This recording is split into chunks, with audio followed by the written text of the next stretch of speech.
ನಮಸ್ಕಾರ ಎಲ್ಲರಿಗೂ, welcome back to ಚಿಟ್ಟಿ ಮಾಮ್ಸ್ ವ್ಲಾಗ್ಸ್. ನವರಾತ್ರಿ 4ನೇ ದಿನದ ಪೂಜಾ ಲಾಗ್ ಅನ್ನು ನಾನು ನಿಮ್ಮ ಜೊತೆ ಶೇರ್ ಮಾಡಿದ್ದೀನಿ. ವಿಡಿಯೋನ ಸ್ಕಿಪ್ ಮಾಡದೆ ಕೊನೆ ತನಕ ನೋಡಿ. ಅದಕ್ಕೂ ಮುಂಚೆ ಪುಟ್ಟದಾಗಿರೋ ಒಂದು ರಂಗೋಲಿ ಡಿಸೈನ್ ಅನ್ನು ನೋಡ್ಕೊ ಬನ್ನಿ.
ನೋಡಿದ್ರಲ್ವಾ ಫ್ರೆಂಡ್ಸ್, ಹೇಗನ್ನಿಸ್ತು ಅಂತ ಕಮೆಂಟ್ ನಲ್ಲಿ ತಿಳಿಸಿ. ಹಾಗೆ ನಾನಿವತ್ತು ನೈವೇದ್ಯಕ್ಕೆ ಮೊಸರನ್ನ ಮಾಡಿದ್ದೀನಿ. ಆ ವಿಡಿಯೋನು ಕೂಡ ಇದರಲ್ಲಿ ಅಟ್ಯಾಚ್ ಮಾಡಿದ್ದೀನಿ. ಹೇಗೆ ಮಾಡೋದು ಅಂತ ನೋಡ್ಕೊಂಡು ಬರೋಣ ಬನ್ನಿ. ಮೊದಲಿಗೆ ನಾನಿಲ್ಲಿ 1.5 ಕಪ್ ಆಗುವಷ್ಟು ರೇಷನ್ ರೈಸ್ನ ತಗೊಂಡಿದ್ದೀನಿ. ಅದಕ್ಕೆ 3 ಕಪ್ ಆಗುವಷ್ಟು ನೀರನ್ನು ಸೇರಿಸ್ಕೊಂಡು 2 ವಿಷಲನ್ನು ಕೂಗಿಸ್ಕೊಂಡಿದ್ದೀನಿ. ತಣ್ಣಗಾದ ನಂತರ ನಾವು ಅದನ್ನು ಸ್ಮ್ಯಾಶ್ ಮಾಡಿಕೊಂಡು ಇದಕ್ಕೆ ನಾನು 1 ಕಪ್ ಆಗುವಷ್ಟು ಕುದಿಸಿರೋ ಹಾಲು ಹಾಗೆ 2 ಕಪ್ ಆಗುವಷ್ಟು ನಾರ್ಮಲ್ ವಾಟರ್ನ ಸೇರಿಸ್ಕೊಂಡಿದ್ದೀನಿ. ರುಚಿಗೆ ತಕ್ಕಷ್ಟು ಉಪ್ಪನ್ನು ಸೇರಿಸ್ಕೋಬೇಕು. ನಂತರ ನಾವು ಇದನ್ನು ಚೆನ್ನಾಗಿ ಮಿಕ್ಸ್ ಮಾಡಿಕೊಂಡು ಸ್ವಲ್ಪ ಹೊತ್ತು ಹಾಗೆ ಇಡೋಣ. ಸ್ವಲ್ಪ ಹೊತ್ತು ನಾವು ಇದನ್ನು ಹಾಗೆ ಇಡೋದ್ರಿಂದ ಏನು ಯೂಸ್ ಅಂತ ಕೇಳಿದರೆ, ನಾವು ಮೊಸರನ್ನ ಮಾಡ್ತೀವಲ್ಲ, ಸ್ವಲ್ಪ ಹೊತ್ತು ಆದ ನಂತರ ಅದು ಗಟ್ಟಿಯಾಗಿಬಿಡುತ್ತೆ. ಈ ರೀತಿ ನಾವು ನೀರನ್ನ ಸೇರಿಸಿ ಸ್ವಲ್ಪ ಹೊತ್ತು ಹಾಗೆ ಇಟ್ಟು ನಂತರ ನಾವು ಮೊಸರನ್ನ ಆ್ಯಡ್ ಮಾಡ್ಕೊಳ್ಳೋದ್ರಿಂದ ಮೊಸರನ್ನ ಏನಿರುತ್ತೆ ಅದು ಸಾಫ್ಟ್ ಆಗಿರುತ್ತೆ. ಎಷ್ಟು ಟೈಮ್ ಇಟ್ಟರೂ ಕೂಡ ಅದು ಗಟ್ಟಿಯಾಗಿ ಬರಲ್ಲ. ಅಷ್ಟರಲ್ಲಿ ನಾವು ಮೊಸರನ್ನಕ್ಕೆ ಒಗ್ಗರಣೆನ ರೆಡಿ ಮಾಡ್ಕೊಳ್ಳೋಣ. ಇವಾಗ ಒಂದು ಪ್ಯಾನ್ಗೆ 4 ಟೇಬಲ್ ಸ್ಪೂನ್ ಆಗುವಷ್ಟು ಆಯಿಲ್ನ ಸೇರಿಸ್ಕೊಂಡಿದ್ದೀನಿ. ಅದಕ್ಕೆ 3 ಟೇಬಲ್ ಸ್ಪೂನ್ ಆಗುವಷ್ಟು ಕಡಲೆ ಬೀಜ, ಹಾಗೆ 2 ಟೇಬಲ್ ಸ್ಪೂನ್ ಆಗುವಷ್ಟು ಕಡಲೆಬೇಳೆ, 1 ಟೇಬಲ್ ಸ್ಪೂನ್ ಆಗುವಷ್ಟು ಉದ್ದಿನ ಬೇಳೆ, 1 ಟೇಬಲ್ ಸ್ಪೂನ್ ಆಗುವಷ್ಟು ಜೀರಿಗೆ, ಅರ್ಧ ಟೇಬಲ್ ಸ್ಪೂನ್ ಆಗುವಷ್ಟು ಸಾಸಿವೆ, ಹಾಗೆ ಒಂದು ಚಿಟಿಕೆ ಇಂಗನ್ನ ಸೇರಿಸ್ಕೊಂಡು ಚೆನ್ನಾಗಿ ಫ್ರೈ ಮಾಡ್ಕೊಂಡಿದ್ದೀನಿ. ಸ್ವಲ್ಪ ಒಣಗಿದ ಮೆಣಸಿನಕಾಯಿ ತುಂಡನ್ನ ಮಾಡಿಕೊಂಡು ಸೇರಿಸ್ಕೋಬೇಕು. ಹಾಗೆ ಸ್ವಲ್ಪ ಕರಿಬೇವು ಸೊಪ್ಪು, ನಾನಿಲ್ಲಿ ಕರಿಬೇವು ಸೊಪ್ಪನ್ನ ಚಾಪ್ ಮಾಡಿಕೊಂಡು ಸೇರಿಸ್ಕೊಂಡಿದ್ದೀನಿ. ಮತ್ತೆ ಇದನ್ನು ನಾವು ಫ್ರೈ ಮಾಡ್ಕೋಬೇಕು. ಒಗ್ಗರಣೆಗೆ ನಾನು ಇಷ್ಟೇ ಐಟಮ್ ಸೇರಿಸಿರೋದು. ನೈವೇದ್ಯಕ್ಕೆ ಇಡೋದ್ರಿಂದ ಬೇರೆ ಯಾವುದೇ ಇಂಗ್ರೀಡಿಯೆಂಟ್ಸ್ನ ನಾನು ಆ್ಯಡ್ ಮಾಡ್ಕೋತಾ ಇಲ್ಲ. ಇವಾಗ ಗ್ಯಾಸ್ನ ಆಫ್ ಮಾಡ್ಕೊಳ್ಳೋಣ. ಒಗ್ಗರಣೆ ರೆಡಿ ಆಯಿತು. ನೆಕ್ಸ್ಟು ನೋಡಿ, ಇಲ್ಲಿ ಈ ರೀತಿಯಾಗಿ ಇದೆ. ಇದಕ್ಕೆ ನಾವು 2 ಕಪ್ ಆಗುವಷ್ಟು ಮೊಸರನ್ನ ನಾನು ಆ್ಯಡ್ ಮಾಡ್ಕೋತಾ ಇದ್ದೀನಿ. ಹಾಗೆ ಸ್ವಲ್ಪ ಚಾಪ್ ಮಾಡಿರೋ ಕೊತ್ತಂಬರಿ ಸೊಪ್ಪು, ನೆಕ್ಸ್ಟು ಒಗ್ಗರಣೆ ಮಾಡಿದ್ದೀವಲ್ಲ ಅದನ್ನು ಆ್ಯಡ್ ಮಾಡಿಕೊಂಡು ಇದನ್ನು ಚೆನ್ನಾಗಿ ನಾವು ಮಿಕ್ಸ್ ಮಾಡಿಕೊಂಡ್ರೆ ನೈವೇದ್ಯಕ್ಕೆ ಮೊಸರನ್ನ ರೆಡಿಯಾಗಿ ಹೋಯಿತು. ಸಿಂಪಲಾಗಿ, ಈಸಿಯಾಗಿ, ಟೇಸ್ಟಿಯಾಗಿ ನಾವು ಮಾಡ್ಕೋಬೋದು. ಇದು ನಾನು ನವರಾತ್ರಿ 4ನೇ ದಿನಕ್ಕೆ ದೇವರಿಗೋಸ್ಕರ ಮಾಡಿರೋ ನೈವೇದ್ಯ. ತುಂಬಾನೇ ಚೆನ್ನಾಗಿ ಬಂದಿತ್ತು. ಹಾಗೆ ಕ್ವಿಕ್ ಆಗಿ, ತುಂಬಾನೇ ಸಿಂಪಲ್ ಆಗಿ, ಈಸಿಯಾಗಿ ನಾವು ಮಾಡ್ಕೋಬಹುದು.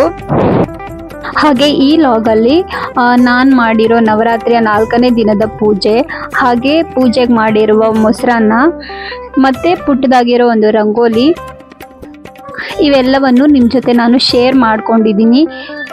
ಈ ವ್ಲಾಗ್ ನಿಮಗೆ ಇಷ್ಟ ಆಗುತ್ತೆ ಅಂತ ಅಂದ್ಕೊಂಡಿದ್ದೀನಿ. ಹಾಗೆ ಯೂಸ್ಫುಲ್ ಅನಿಸಿದರೆ ಈ ವಿಡಿಯೋಗೊಂದು ಲೈಕ್ ಕೊಡಿ. ಹಾಗೆ ನಮ್ಮ ಚಾನಲ್ನ ಸಬ್ಸ್ಕ್ರೈಬ್ ಮಾಡ್ಕೊಳ್ಳಿ. ಅದೊಂದು ಸಪೋರ್ಟ್ ಆದಾಗೆ ಆಗುತ್ತೆ.